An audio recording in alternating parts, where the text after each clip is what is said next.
Richard Miller seemed to have it all: wealth, status, and a life planned down to the smallest detail. But on a rainy afternoon, as he walked into his own house, he stumbled upon something no amount of money could ever buy. His little Ellen, completely bald from cancer treatment, smiling on top of the table beside Grace, the woman who would slowly and forever change the course of that family. From that moment on, every choice, every gesture, and every silence would become part of a journey marked by pain, love, and transformation. And this story will move you, because it shows how, even in the most unlikely settings, life insists on blooming. Before we continue, make sure to subscribe to the channel so you don't miss a single chapter of this journey. And tell me in the comments, from which city are you watching? I want to know how far this message will travel. Richard arrived home earlier that rainy afternoon, unaware that something special awaited him. As he walked silently through the halls of the mansion, the sound of childish laughter blended with the distant echo of the rain. When he opened the kitchen door, he froze as if time itself had stopped. His daughter Ellen stood on top of the table, wearing a colorful hat, surrounded by balloons, with a simple cake in front of her. The little girl's laughter filled every corner of the room, accompanied by the clapping and singing of Grace and the other staff members. The scene was modest, yet it radiated an intense joy, almost like a living painting. There was no luxury, no grand planning, only the purity of a spontaneous moment. And before it, Richard felt something stir inside him, something he could not recall feeling for a long time. Still confused, he moved closer, as though afraid to break the magic of such a rare moment. His eyes were fixed on his daughter's glow, who laughed as if the whole world fit upon that table. That little spectacle of innocence seemed to disarm the weight he carried daily on his shoulders. And in silence, Richard began to wonder if he had forgotten how to see what truly mattered. With a trembling voice, he whispered, "What's happening here?" Grace noticed him and, with a wide smile, answered as if it were the most natural thing in the world. "Come, Mr. Miller, come dance with her." Richard drew even closer, but curiosity got the better of him. He lifted his daughter into his arms, spun her around, and between bursts of laughter asked, "But what are we celebrating? Today isn't her birthday." Grace's reply came firm, almost solemn, as though carrying a truth greater than appearances. "We are celebrating life." Those words echoed within Richard like an unexpected revelation. He realized that, in the midst of so many obligations, he rarely stopped to value the simplicity of being present. Celebration did not require dates or grand reasons. It only needed a spark of joy, an improvised table, a colorful hat. Sometimes life asks for nothing more than to be celebrated without explanations. The kitchen, once just a place of routine, had been transformed into a stage of enchantment. Every detail, the rain outside, the balloons, the childish song, seemed to conspire to show that even in the face of pain and uncertainty, reasons to smile still remained. And Richard, with Ellen in his arms, rediscovered something he had long forgotten: the power of simply living in the moment. Unknowingly, that instant would become the first step of a profound transformation. Because when life reveals itself so clearly, it does not merely ask to be admired. It demands that we be changed. And while Richard was still absorbing that miracle, the shadow of coldness was already approaching, ready to test what had just been born. Richard danced with his daughter in his arms, feeling her laughter resonate in his chest like music. It had been a long time since he allowed himself something so simple, just being there, present. Ellen, with her fragile little arms, clung to his neck as if the whole world fit inside that embrace. The kitchen, transformed into a stage of joy, seemed to defy all the worries that weighed on the family. But the magic was abruptly interrupted. A shrill voice echoed down the hallway and cut through the scene like a blade. It was Margaret, the elegant wife, 35 years old, with long, straight brown hair, impeccable posture, and an imperious gaze. She entered the kitchen as though invading forbidden territory, her heels striking firmly against the marble floor. Her eyes scanned the room, filled with indignation at the mess before her. "What is this mess?" she snapped, in a tone that allowed no excuses. Silence took over the space, as if everyone had suddenly held their breath. Richard, still holding Ellen, tried to maintain his smile. His eyes, however, betrayed the tension. He did not want that moment to be destroyed so easily, so with calm resolve he answered, "We are celebrating." Margaret arched her brows, sarcasm dripping from her voice. "Celebrating what?" It's not even her birthday." Richard did not retreat. He pressed his daughter against his chest and, looking directly at his wife, repeated the same words he had just heard from Grace. "We are celebrating life." The response struck Margaret like an insult, and she scoffed impatiently. The sparkle in Ellen's eyes seemed to have no effect on her. As if unwilling to be contaminated by joy, she left the kitchen with heavy steps, muttering that everything should be cleaned immediately. The coldness of her posture stood in stark contrast to the warmth that had filled the room just moments before. Richard drew a deep breath. He would not allow that flame to be extinguished. Walking over to the music player, he turned the volume up on the children's song and spun his daughter around again. Grace and the staff, still hesitant, resumed their clapping and singing. Slowly, the cheerful atmosphere returned as if everyone had chosen to ignore the shadow that had just crossed the room. In that moment, something shifted within Richard. He felt he had a choice before him. Either allow coldness to continue ruling his home, or embrace the simplicity of life his daughter revealed to him. Ellen's laughter was a reminder that happiness cannot be bargained, delayed, or justified. So he made a silent vow. He would protect that glow no matter the cost. And as the music echoed once more, Richard did not yet realize this was only the beginning of a much greater battle. For coldness, when ignored, always comes back to impose its weight.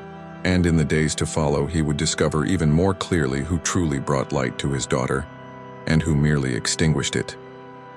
The following days brought a new routine to the mansion.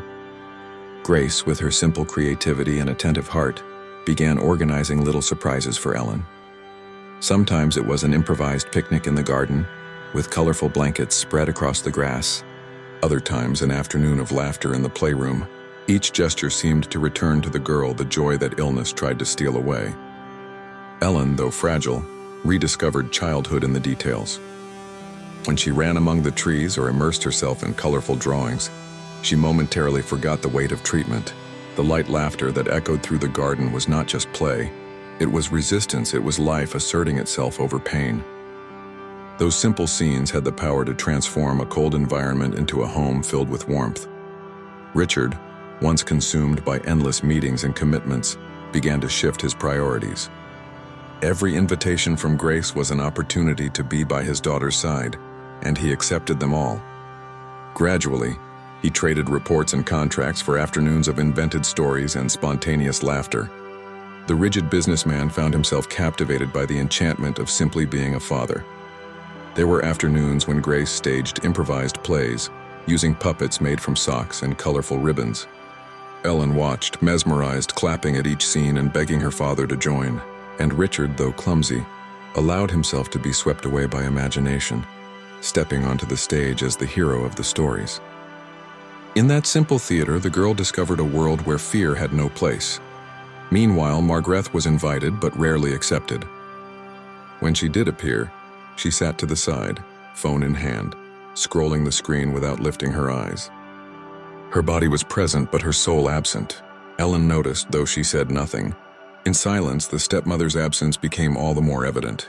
Once again, coldness contrasted with the light Grace radiated. Richard, watching from afar, began to perceive the stark difference. His daughter smiled more with Grace than with any gesture from Margaret. The bond between the two grew naturally and deeply, like roots intertwining effortlessly in the soil. And he realized that true family is not defined only by formal roles, but by those willing to offer time and love. Every small moment became a treasure. The simple picnic in the garden, the colorful drawing pinned to the wall, the bedtime stories whispered at night. All were fragments of life adding up to something greater. The mansion, once marked by silence and rigidity, now breathed like a living organism, full of sounds and affection. Richard did not yet know it, but these small moments would become the foundation to face the storms ahead. Because when pain returns with force, it is the moments of light that sustain the heart, and soon the weight of reality would once again knock at the door, demanding even greater courage.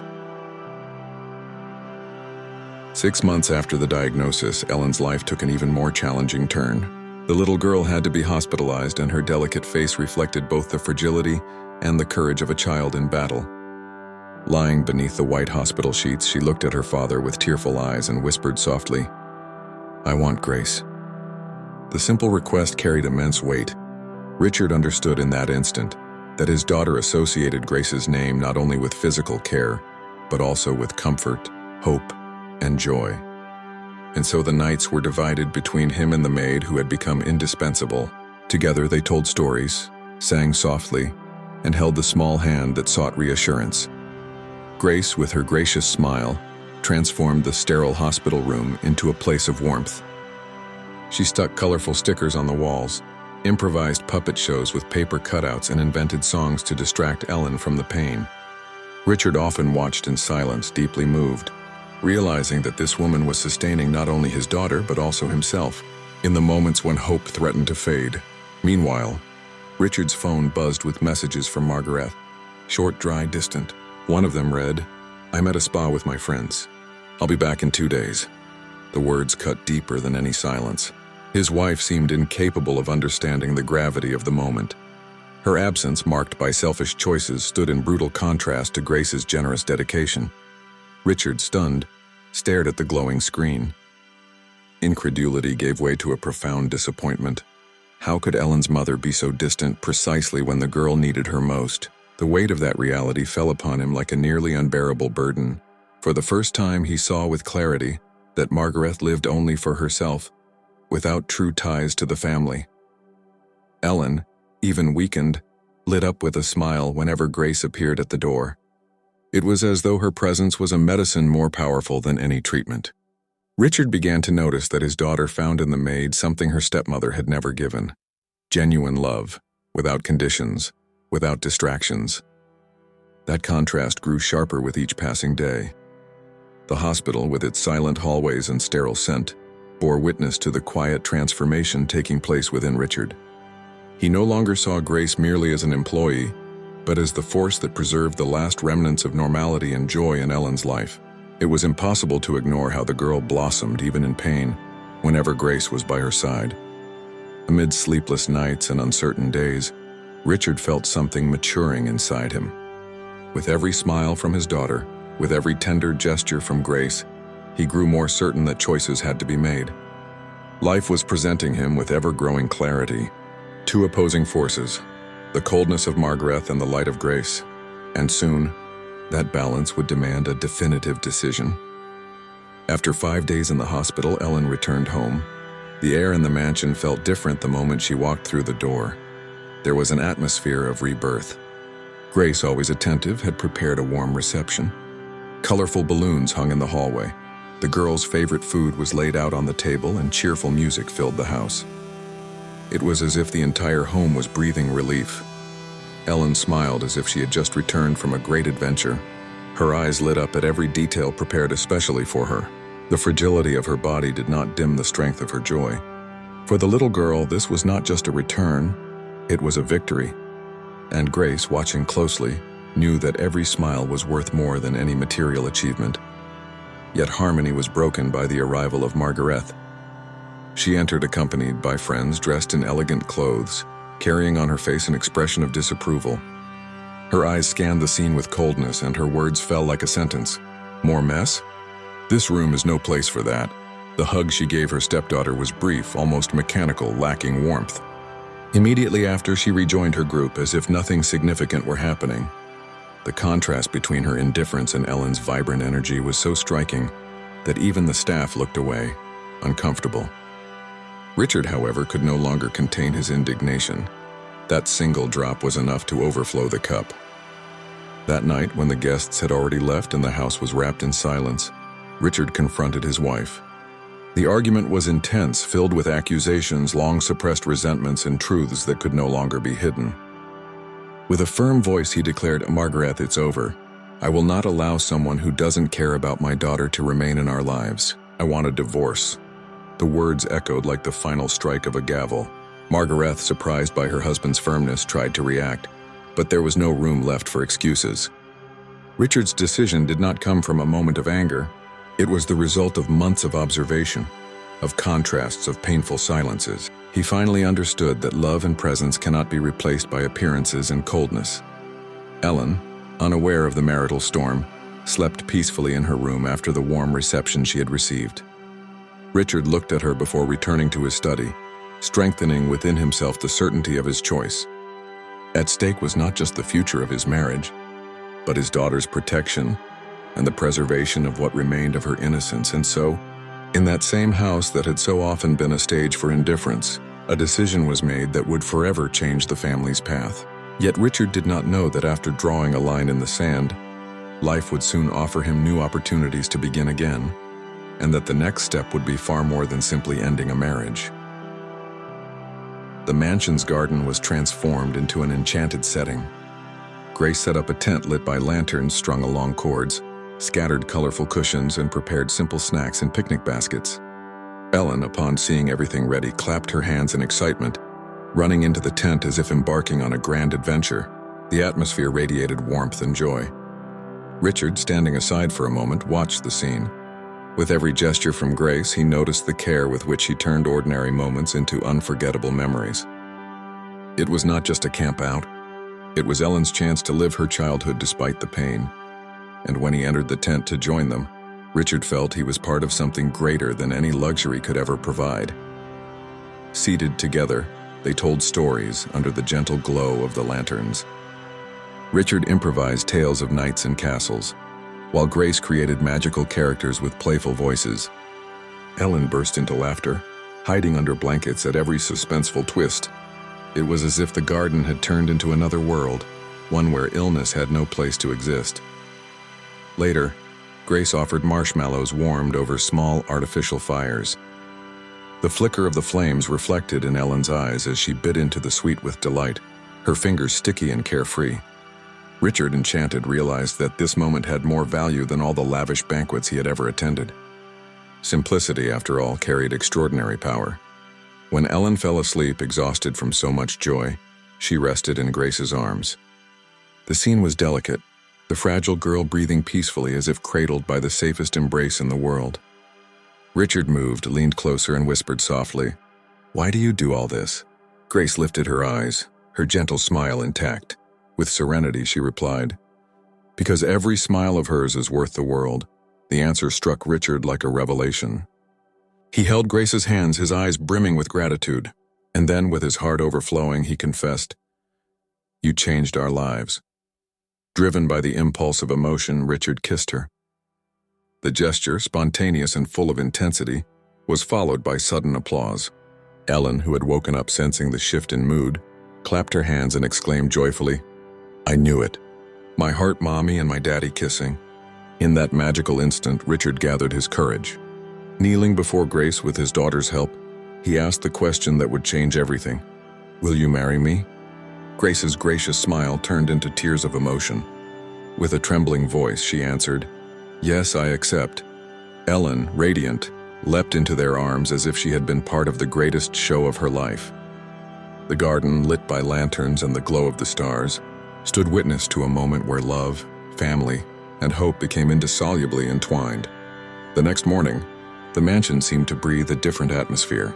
The garden still held traces of the previous night's campout, lanterns extinguished, cushions scattered, and the tent taken down.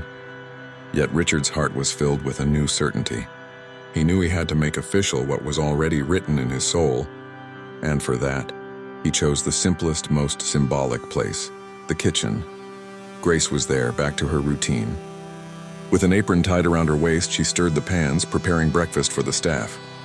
Her gracious smile appeared discreetly as she softly hummed a gentle tune. For her, it was just another day of work. But for Richard, that scene carried an entirely different meaning. He entered silently, approached from behind, and wrapped her in an unexpected embrace. Grace trembled, surprised, and turned slightly without letting go of the spoon. With a timid voice, she replied when he asked what she was doing, "I'm just doing my job." But Richard didn't want to leave room for doubt. He raised his voice firmly, making sure all the staff present could hear. He declared without hesitation, "You are no longer an employee of this house. You are my fiancée, the new mistress of this home." The silence that followed was quickly broken by heartfelt applause. The staff, who had been watching from a distance, smiled with tears in their eyes. To them, Grace had already been part of the family, but hearing it from Richard was the confirmation of a truth they all felt. The kitchen, once just a backdrop of routine, became a stage of celebration. Grace, still surprised, let her eyes well up. She tried to hide her emotion but couldn't. Richard's unexpected gesture stripped away any barrier she might still have had. Her lips trembled, her smile widened, and she understood in that moment that her life had changed forever. Richard, looking at her, silently reaffirmed his decision. There was no more room for hesitation or shadows of the past. By declaring before everyone that Grace was his fiancée, he wasn't only committing himself, he was opening the doors of his life to a completely new future. Hearing the commotion, Ellen ran into the kitchen and threw herself into her father's and Grace's arms. The collective embrace sealed the moment, as if the little girl confirmed the choice with her joy. Amid laughter, clapping, and tears, it became clear to all that this family was being rebuilt before their very eyes. But the morning still held surprises. Richard's gesture would not be the last symbol of this new phase. The next day would bring another unforgettable scene, where love and simplicity would come together again. This time, in a breakfast full of meaning. The next morning, Richard decided to surprise her. As the sun gently lit the garden, he appeared carrying an elegant tray, fresh coffee, warm bread, and small cakes. The scene clashed with the image of a man accustomed to luxury, for the simple gesture carried far more meaning than any banquet. It was a breakfast prepared with care and intention. Grace, still immersed in her routine, was caught off guard when she saw him approaching. Her eyes widened at the sight of the carefully arranged tray. For a moment, she thought it might just be a fleeting gesture, but when she looked at Richard's smile, she sensed something greater. He was not merely bringing food. He was offering an invitation to embrace the new phase they were entering together. "I brought our breakfast," Richard said, placing the tray on the garden table. The firmness of his voice contrasted with the simplicity of the action. Grace moved, let out a timid smile, but also a silent doubt that weighed inside her. After all, they came from different worlds, and that troubled her. She took a deep breath and confessed in a hesitant tone, "Are you sure about this? I am me, and you are you." Richard held her hand firmly, looking straight into her eyes. Conviction filled every word as he replied, "No, Grace, you are my fiancée. I am your fiancé. That is all that matters." Those words sank deep into Grace's heart. She let her tears fall, not from sadness but from relief. For the first time, she felt she didn't need to prove anything. Didn't need to fit into roles or standards that weren't hers. She only needed to be who she was. And for Richard, that was enough. Breakfast continued with smiles and comfortable silence. There was no rush, no obligations that could steal that moment. Every sip of coffee, every bite of bread shared became a symbol of true union. For Grace, it was more than food.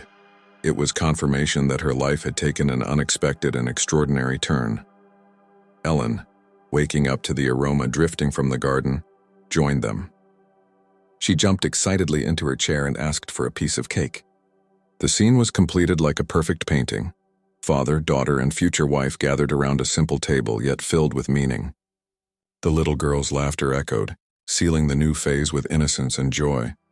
That breakfast was not merely the beginning of a day, but the marker of a life being rewritten. Yet destiny still held new chapters, and some would bring not only happiness but also tears. 2 months after the proposal in the garden, Richard and Grace sealed their union in an intimate ceremony. No grand parties, only close family and a few loyal friends. Ellen, smiling despite her fragility, was the flower girl. Grace's white dress shone under the gentle light, and Richard's gaze reflected the certainty of having found a new path. The celebration was small but carried immense greatness in their hearts. From that day on, life took on new contours. The time that was supposed to be short, according to the doctors, stretched into a surprising gift of hope. Ellen, who had been expected to live only 6 months, survived 3 more years. Those years were filled with travels, games, afternoons in the garden, and nights of stories told under the stars. Every moment was lived as a gift. Richard learned to slow down. The man once consumed by commitments began to treasure his daughter's laughter, his wife's gestures of affection, and the small moments of simplicity. He discovered that happiness was not in the luxury of the mansion or in successful business deals, but in the time shared with those who truly mattered. That change was visible even in his tired eyes, now always full of life. Grace, in turn, remained the pillar of the family. Her gracious smile accompanied every achievement of Ellen's. A finished drawing, a run through the garden, a newly invented song. She became more than a wife, more than a stepmother. She was a mother at heart, a companion on the journey and a guardian of hope. Her presence turned ordinary days into eternal memories. Ellen blossomed in the love she received. Even while facing the effects of treatment, she found energy to play, laugh, and invent stories. Her childhood was marked not by pain, but by the intensity of life. To those who saw her, she was not just a fragile little girl, but a child capable of lighting up any room with her contagious joy. But time, inevitable, carried on. 3 years later, Ellen passed away. The day was silent, and the emptiness left behind seemed impossible to fill. At the funeral, Richard gave an emotional speech, his voice trembling but firm. "Without Grace, my daughter would have departed in sadness. But she gave us 3 years of joy, and for that I will be eternally grateful." The words echoed in the hearts of all who were present. Grace by his side held his hand tightly, as if lending him courage in the midst of sorrow. The couple walked home together with no need for words. The silence between them was not empty. It was full of promises, of memories, and of the certainty that love would endure beyond absence. And as the night fell, Richard and Grace knew that this chapter, painful yet meaningful, was also the prelude to something new. The future still held an unexpected gift, capable of rekindling the flame of life even after loss. A year had passed since Ellen's departure. The absence of the little girl still echoed through the mansion's halls, turning silences into memories. Richard and Grace walked together, supporting one another through the hardest days. Though the pain was deep, their love continued to flourish, like a root growing stronger after weathering the storm. That morning, the garden once again became the stage. The same place where Richard had proposed was now about to host another revelation. Grace approached, her steps delicate and her eyes carrying a quiet mystery. In her hands was a simple envelope held like a treasure. Richard's breath quickened, not even knowing why. "I have a gift for you," she said, offering him the envelope. Richard received it with trembling hands. Each second stretched out, as though time itself were holding its breath with him. When he opened the paper and saw what was inside, his eyes instantly filled with tears. Inside lay a positive pregnancy test, shining as a symbol of hope. Emotion overtook the man who had once been so rational, now completely led by life. He lifted his eyes to Grace, searching for confirmation in her gaze. And there it was, quiet tears rolling down her face, but accompanied by a sweet, steady, courageous smile. That simple piece of paper had transformed their destiny. "We're going to be parents," Grace whispered, almost voiceless, but with all the strength in the world. Richard embraced her tightly, as though afraid that happiness might slip away. He wept, but not from sorrow. He wept from gratitude. The weight of Ellen's absence took on a new shape, not a replacement, but continuity. In that embrace, they felt they were not alone. Ellen, in some way, remained with them, present in every memory and every lesson. Richard whispered through his tears, "Ellen taught us to celebrate life. Now life is reborn in us." The starry sky that night became a silent witness. Richard and Grace lay down in the garden, gazing at the vastness above. Between tears and soft laughter, they dreamed of the future that was on its way. Their hearts beat in rhythm with another heart beginning to pulse, still invisible yet already transformative. Beneath the blanket of stars, they understood that love does not end. It only reinvents itself. And so, in the same garden that had witnessed both pain and joy, a new chapter opened. It was not merely the end of one story, but the beginning of another, marked by Ellen's legacy and by the promise of new life blossoming. Now tell me, how many times have you failed to value the small moments, believing that life only makes sense in the big events? The story of Richard, Grace, and Ellen shows us that true transformation happens in the details, in the tight embrace, in the unexpected smile, in the courage to start again even after pain. And I ask you, what will you do from today on to celebrate life more? Write your answer here in the comments, because I truly want to hear your perspective. And of course, subscribe to the channel now and turn on notifications so you won't miss any story like this. After all, the next chapter might be exactly what you need to change the way you see your own life.